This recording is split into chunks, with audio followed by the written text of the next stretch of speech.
ছুটির দিনেও রাকসু নির্বাচনের প্রচারণায় ব্যস্ত প্রার্থীরা। এই মুহূর্তে রাজশাহী বিশ্ববিদ্যালয়ে আছেন সহকর্মী মওদুদ রানা। সরাসরি যাচ্ছি তার কাছে। রানা, আর মাত্র 5 দিন পর রাজশাহী বিশ্ববিদ্যালয়ের কেন্দ্রীয় ছাত্র সংসদ, সিনেট ছাত্র প্রতিনিধি এবং হল সংসদ নির্বাচনের অনুষ্ঠিত হওয়ার কথা, কিন্তু এই মাত্র 5 দিন তখন যে প্রচারণা হওয়ার কথা ছিল সেই উৎসাহের বা উৎসবের কিছুটা ঘাটতি রয়েছে। এর কারণ গতকাল রাত ভর এখানকার যারা প্রার্থী রয়েছেন, শিক্ষার্থীরা রয়েছেন, তারা আন্দোলনে ব্যস্ত ছিলেন। গত 2 জানুয়ারি রাজশাহী বিশ্ববিদ্যালয় প্রশাসন পোষ্যকোটা সম্পূর্ণরূপে বন্ধ করে এবং এরপর থেকে এখানকার শিক্ষক, কর্মকর্তা, কর্মচারীদের একাংশ তারা আন্দোলন করে আসছিল পোষ্যকোটা ফিরিয়ে আনার জন্য। এবং বিশ্ববিদ্যালয় প্রশাসন কাল বিকেলে 10টি শর্ত সাপেক্ষে সেই পোষ্যকোটা ফিরিয়ে নিয়ে আসে এবং এরপর থেকে যারা প্রার্থীরা ছিলেন, যারা শিক্ষার্থীরা ছিলেন, তারা আন্দোলন শুরু করেন এবং সন্ধ্যা 7টা থেকে শুরু হওয়া সেই আন্দোলন চলে মধ্যরাত পর্যন্ত।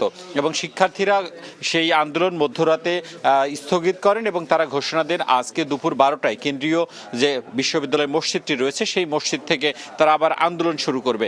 এই আন্দোলনের কারণেই শেষ সময়ে হলেও প্রচারণা আসলে কিছুটা বলা চলে যে স্থবির। তবে যারা প্যানেলভুক্ত নয়, অর্থাৎ যারা সাধারণ শিক্ষার্থীরা প্রার্থী হয়েছেন, অর্থাৎ স্বতন্ত্র প্রার্থী হয়েছেন, তারা তাদের প্রচারণা চালিয়ে যাচ্ছেন। আমরা এই মুহূর্তে রয়েছি পরিবহন মার্কেটে এবং আমরা দেখছি যে এখানে যারা শিক্ষার্থীরা লেখাপড়া করছেন সেখানে প্রার্থীরা এসেছেন এবং তাদের যে প্রচারপত্র সেটি তারা বিলি করছেন।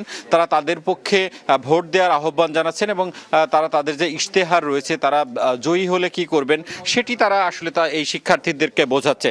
এবং আমরা এই ছুটির দিনে আরও যেটি দেখেছি, হলগুলোতে যারা রয়েছেন স্বতন্ত্র প্রার্থী তারাও প্রচারণা শুরু করে দিয়েছেন। তারা বলছেন যে তারা দুপুর 12টা পর্যন্ত প্রচারণা করবেন এবং এরপর দুপুর 12টার পর থেকে তাদের যে ঘোষিত আন্দোলন সেই আন্দোলনে তারা যোগ দিবেন। তারা বলছেন যে একই তার সাথে তাদের যে দাবি যে পোষ্যকোটা সেটি যাতে বন্ধ হয়, সেটি যাতে ক্যাম্পাসে ফিরে না আসে সে আন্দোলন থাকবে এবং অন্যদিকে 25শে আগস্ট যাতে নির্বাচন হয় সে ব্যাপারেও তারা আন্তরিক।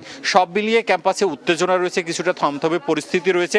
তবে বিশ্ববিদ্যালয় প্রশাসন এই শিক্ষার্থীদের আন্দোলনকে কিভাবে দেখেন এবং শিক্ষার্থীরা নির্বাচনকে কিভাবে সামনে রেখে এগিয়ে যান সেটি আসলে দেখার ব্যাপার।